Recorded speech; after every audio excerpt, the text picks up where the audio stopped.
Hey, this is Dr. Berry. In this short video, I want to talk to you about depression.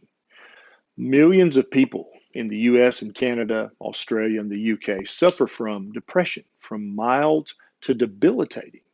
And my question is depression.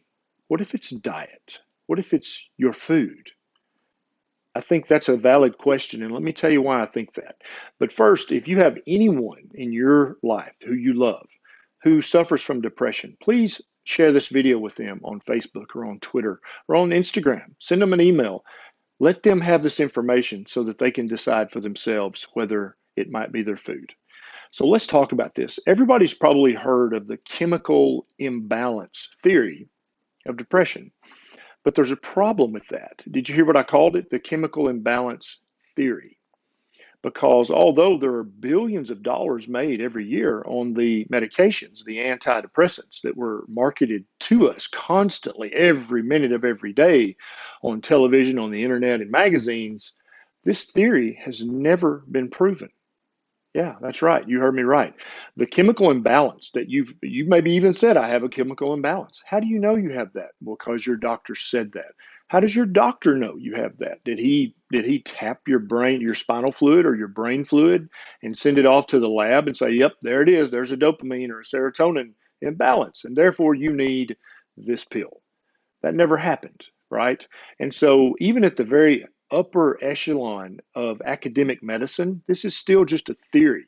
All of the studies that were done to show that antidepressants work and that the chemical imbalance theory of depression is true are tenuous studies at best. No randomized control trial has ever proven that a single human ever on this planet has a serotonin imbalance or a dopamine imbalance or there's no research, there's no proof of that. It's just a theory. But based on that theory, multiple drug companies have been able to convince the FDA that their drug fixes these theoretical, whimsical, probably not even real chemical imbalances. And so you're stuck taking a pill or two or three every day for the rest of your life to control a chemical imbalance that's only a theory that's never been proven. Now, that doesn't really sound like a great way to practice medicine to me. It's always bothered me. And so, and then also when you look at the research on this antidepressant or that antidepressant, they're often set up as almost just silly sham studies. They don't really prove anything. They may prove that this particular pill is 1/10 of 1% better than placebo, or that this pill is better than that pill. But the end product is based on some score that you take a questionnaire and you fill it out after you've taken the medicine. Nobody taps your spinal fluid. Nobody taps your brain and actually checks the chemicals. You see what I'm getting at here? This is a theory that billions of dollars are being made upon each year and that you're suffering under each year because you've got to take this pill for the rest of your life and also think something's wrong with you for the rest of your life. You have an imbalance in your brain. Nobody can see it or find it or quantify it or prove it, but you've got that and you need to take this pill or these two pills or these three pills. And so my question is, if studies repeatedly show that the standard diet causes inflammation in the gut, it causes inflammation in other places too. What if that inflammation also extends to your brain? If various parts of your brain are inflamed, they're not going to work properly, and that could lead to depression, right? The SAD diet with all the vegetable oils misbuilds or uses the wrong kind of fat to make your cell membranes with and to make your neurons and your synapses with in your brain.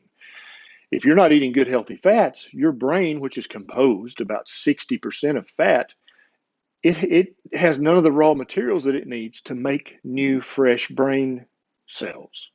So therefore, that might lead to some depression, right? If the SAD diet damages your neurons and damages your synapses, that could probably lead to some disordered thinking and some depression, don't you think?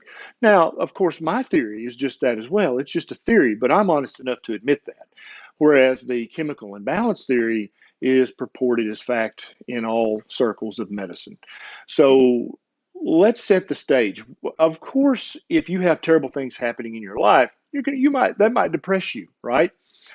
But I don't think if you were eating a good whole food ketogenic diet and your brain was not inflamed, if your brain was built of good healthy fats instead of the trans fats that are in the vegetable oils, and if your neurons and your synapses weren't damaged by the toxins in the standard diet, I think your brain would be able to handle these occasional insults and these occasional social catastrophes and these family disasters that tend to get us down to the point when we're eating the standard diet that we think we need a pill or two. I'll bet, and actually I've seen played out in my clinic multiple times, that if you eat a good whole food ketogenic diet, you won't need that medication for depression, or you may not need as many milligrams a day of that medication for depression. I've had multiple patients decrease their dose after eating keto for a few months. I've had many patients stop taking the antidepressant after a few months of the ketogenic way of eating because their brain is not as inflamed, it's not as damaged. And the new neurons that have been made, and that does happen in the brain all the time, the new neurons are made of good, healthy fats, the kind of fats that your body actually wants to make your brain tissue from.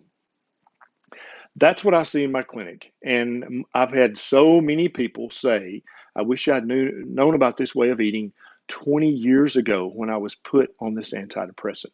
They've been taking this pill every day of their lives, with the side effects being virtually unknown and very poorly studied if you look at the studies, trying to fix something that's wrong with them, even though nothing's ever been proven to be wrong with them. Maybe what was wrong all along was your food. Maybe it was your diet. Maybe once you get the crap out of your diet and feed your brain what it actually needs, it won't be as inflamed. It'll be built of the right things, and there won't be the neuronal damage that we see in autopsy brains all the time. Now, if you enjoyed this video, please take 1 second and click the subscribe button and maybe hit the bell right beside it, because then when I get a bright idea, you'll be one of the very first people to know. Also, if my videos have helped your health in some way, you can click the Patreon link down below, sign up very quickly, and throw a buck or two my way. It gives me more time to make more videos so I can help more people. This is Dr. Barry. I'll see you next time.